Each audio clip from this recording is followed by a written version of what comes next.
So the water that you see here is actually the same temperature as the air. It's 50 degrees, so you wouldn't want to fall in there even on a hot day because there's still plenty of cave to see from here, and it would be very, very cold.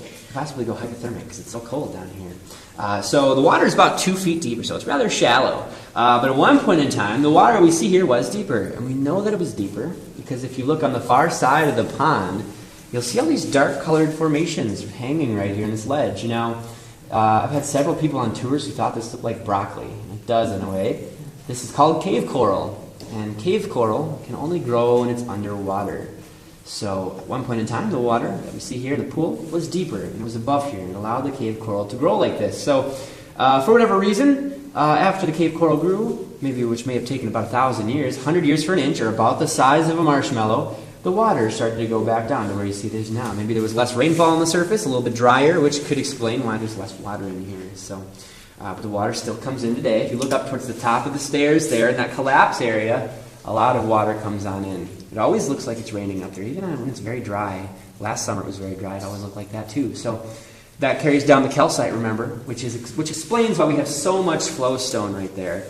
And remember, that doesn't just go up to where the lights are. It goes all the way up above where we were as we came around the stairs. Probably about 30, 35 feet or so of flowstone going all the way up.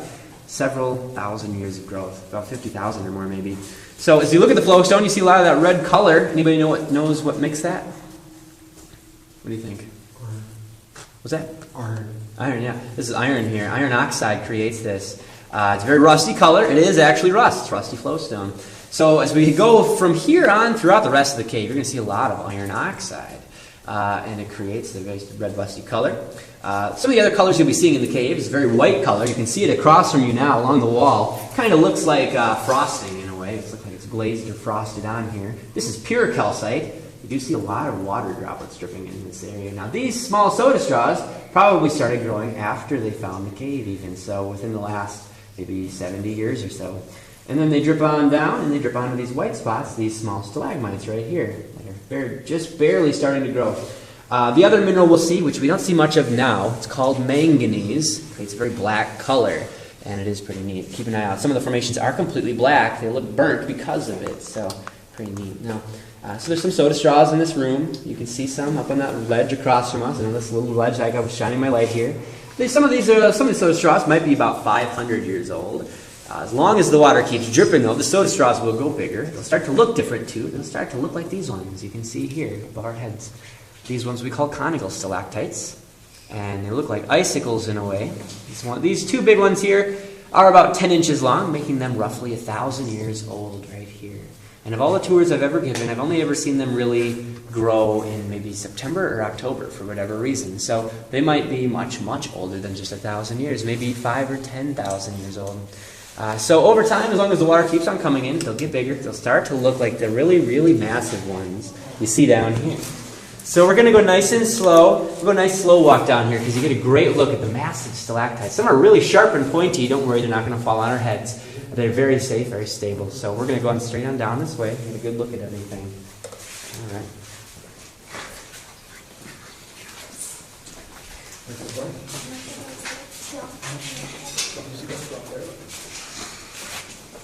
So you guys can keep on walking nice and slow there. We've got 2 more lights here.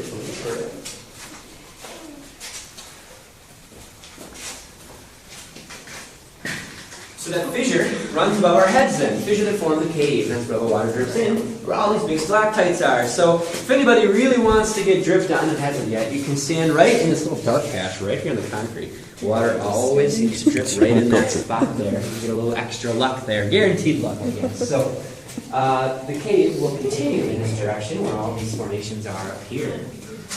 So you can move on up nice and close, everyone. You can come up past me. You can move up kind of where that black line is there. On the concrete, get a nice look at everything.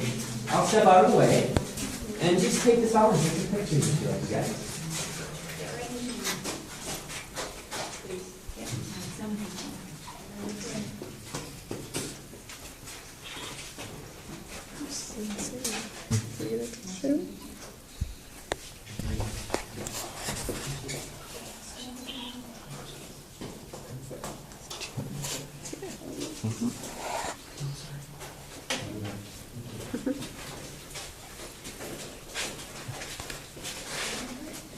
So you see some big formations around here, many thousands of years old, some of them.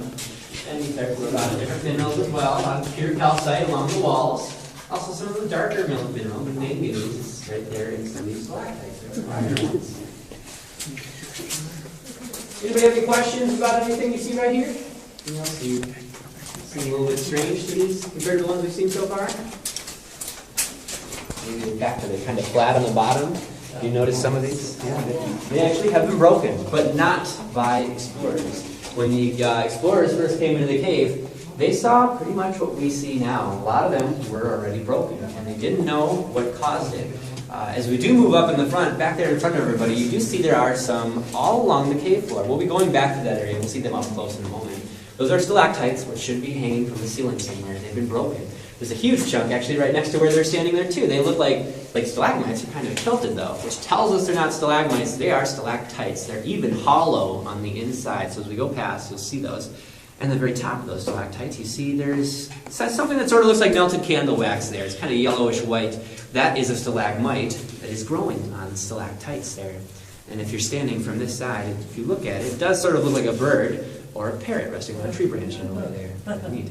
I've even had people on a tour who thought it looked like cheese before. So everybody, I see food down here and everything that I look at. So I'm kind of hungry on the tour. But so yeah, that is stalagmite. And that tells us that whatever broke these off must have happened at least maybe 700, 800, maybe even over 1,000 years ago. Because it would take that long for that stalagmite to grow on the broken stalactites. So as we do move up in just a moment, I'll turn a light on and we'll be able to walk through there. It doesn't look like we'll be able to fit through there, but we will. Now as we do go on up, if your shirts or your sweatshirts rub up against the rocks, this is the most narrow part of the cave. So if they touch up against the rocks, don't worry about it. But try not to touch anything with your hands as we go through. If you're tall, you might want to duck your heads down. You guys will be just fine as we go on through. And you'll see cool formations no matter where you look. You'll even see some hollow soda straws just as we go through the area. I can try to point them out as we go through. So if everybody would like to follow me. We'll go on into this area, and we'll see where the cave goes from here. So those hollow soda straws, you'll see them right above my head here. You see them there in the ceiling.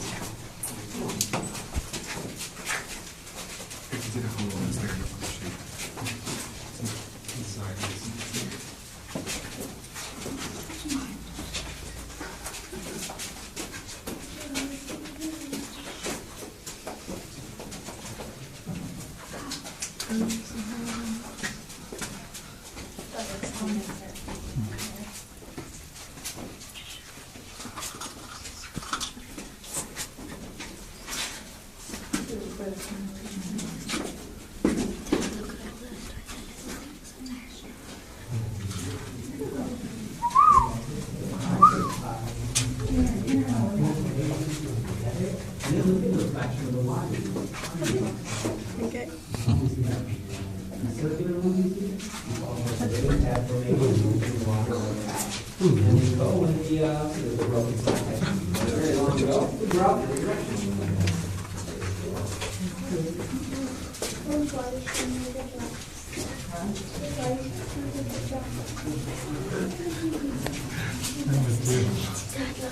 We have size restrictions for some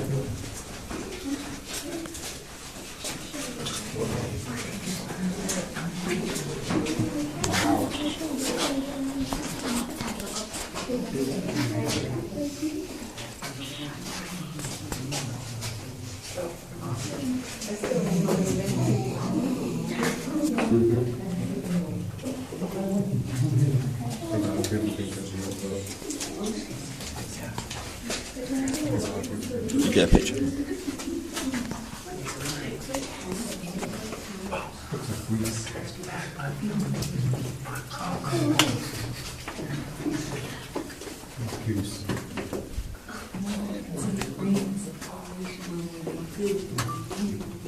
Looks like everybody's made it through back there. Nobody has too much of a tight squeeze anyway. Sometimes I'm never too sure with some people, but I've never had anybody get stuck back there. And that's the narrowest spot of the cave we go through. And when we leave today, we won't be going back through that same opening, so don't worry. So this room we're in right now, we call it the column room because there's formations in here.